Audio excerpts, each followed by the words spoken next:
C'est le 7e jour de notre GS Trophy avec Team Canada. Ça va super bien. On est en 12e position ce matin, mais on s'en fout de la position. On s'amuse comme des petits fous. On s'en va rouler 210 km aujourd'hui. On nous a dit qu'il y aurait beaucoup de sable. Je peux vous dire que ça va être un stage en pilotage sur sable, ce GS Trophy-là. On en a pratiquement tous les jours. Ça va bien. Aujourd'hui, on roule avec l'équipe féminine Eurafrica. Alors, des femmes de l'Afrique, des Européennes aussi. Et on a Sonia, d'ailleurs. Sonia! Tu vois comment c'est dur, notre job? On roule avec des filles comme ça. Non, mais c'est-tu pas beau, la vie? Salut! Sur l'équipe québécoise, on avait mon nouvel ami, Joël Goulet. Hey Joël, toute une expérience, le GS Trophy, c'est quelque chose. T'attendais-tu un événement aussi grandiose? Bien, aussi chanceux d'en participer, non. Ouais, ça, je suis c'est vraiment vrai. privilégié Vraiment, d'être ici, mais vraiment énormément. ouais. Écoute, je remercie la vie.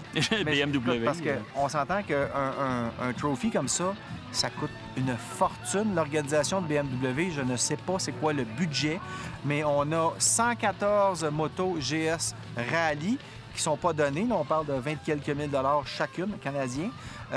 Tout le monde le vole ici. On fait du camping. Ils ont économisé sur le camping, mais ils nous ont donné un ensemble de camping complet, un ensemble rallye.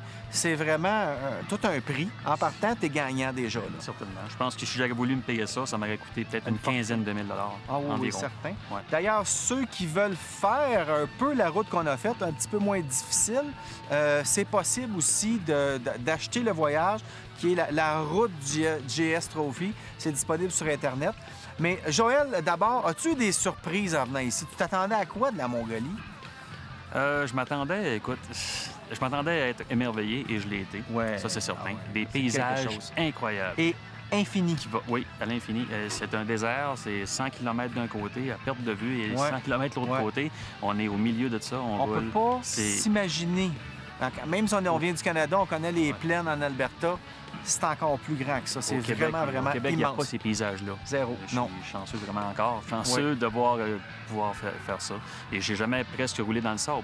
Ouais. C'était pour moi une expérience que j'ai appris à rouler dans le sable. Ouais. C'est merveilleux. D'ailleurs, aujourd'hui, je roulais dans le sable. On a aussi appris à ajuster notre pression des pneus, peut-être un peu plus qu'on le savait. On savait qu'il fallait baisser la pression des pneus, mais non, on est allé encore plus bas aujourd'hui.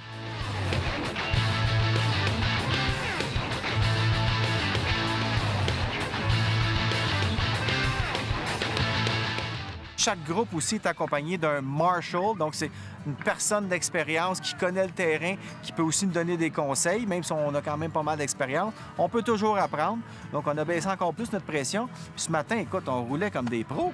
Oui, Dans ça le a bien sable, été. c'est pas comme la première journée, là. On est pas mal C'était- meilleur qu'on était. C'était facile. Oui, Ou presque. presque facile, presque facile. Mais la moto va tellement bien aussi. Écoute, c'est incroyable la technologie qui est rendue à un niveau presque inimaginable. Tu peux ajuster les suspensions, il y a les modes de moteur, on peut même mettre une petite chip électronique pour déverrouiller toutes sortes de fonctions aussi, comme l'Enduro Pro, le Dynamic Pro. Donc, une moto qui est encore plus performante pour les pilotes qui ont plus d'expérience. Aussi, la Mongolie, moi, c'est les gens, les sourires. Hein? Partout, les gens nous font des babayes. Les gens sont accueillants, ils sont Vraiment? contents de nous voir, Oui. ils sont émerveillés de nous voir presque. Les motos, ils viennent, ils s'assoient sur les motos, ils sont gentils. On prend des écoute. photos. Ils ont envie de nous connaître, de Ouais. voir qu'est-ce qui se passe, qu'est-ce qu'on fait ici ou quoi. Tu sais. Exactement, ils Ouais. sont curieux. Ouais. Par contre, on peut pas se débrouiller en français, bien sûr, ni même en anglais. Ici, là, c'est vraiment... Il y a personne qui parle d'autres langues que la langue locale. Moi, ce qui m'a vraiment étonné, c'est de voir qu'on roule des fois dans une vallée, on voit rien. On fait une autre vallée, on monte une petite montagne, on aborde une autre vallée, et puis là, il y a une yourte Ouais. en plein milieu de nulle part. Avec une femme, puis 2, 3 enfants. Ouais. Les gens sont là, ils vivent là, ils ont leur troupeau. Écoute, c'est nomade. Ils peuvent se déplacer partout sur le territoire, ils ont des permis d'exploitation, mais ils font manger les animaux, ils suivent les troupeaux, puis ils se promènent, puis ils font des sourires à tout le monde qui passe. Donc, même si vous ne faites pas de moto, je pense que visiter la Mongolie, même en se louant un 4x4, ça doit être le fun. Là. Oui, certainement. Par contre, il faut savoir piloter parce qu'il y a des places en sable que je suis pas sûr que je serais passé là-dedans avec mon pick-up. il y a des surprises. Oui. Il y a des trous, il y a des ravins, il faut toujours que tu sois alerte. Bien, Vraiment. c'est ça aussi. Il y a eu des blessés aussi. Il y a eu des blessés. Ouais. Parlons-en justement de ce qu'on a vu comme sentier ou comme route.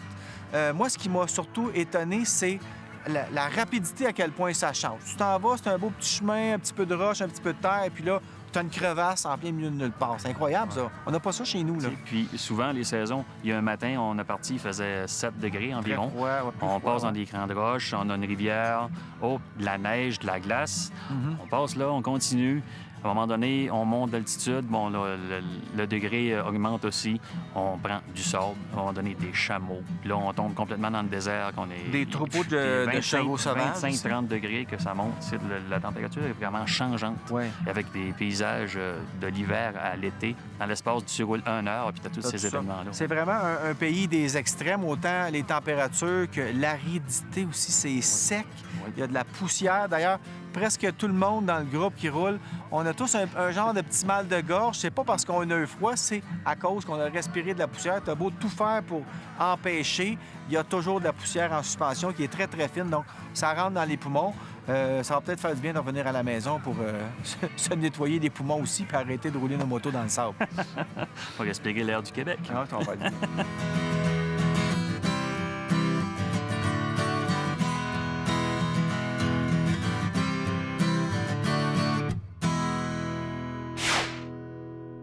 Vous voulez en apprendre plus sur la moto ou encore voir ce qu'on est en train de vous préparer pour la prochaine saison? Rien de plus facile. Allez faire un tour sur notre page Facebook, Le Show de moto.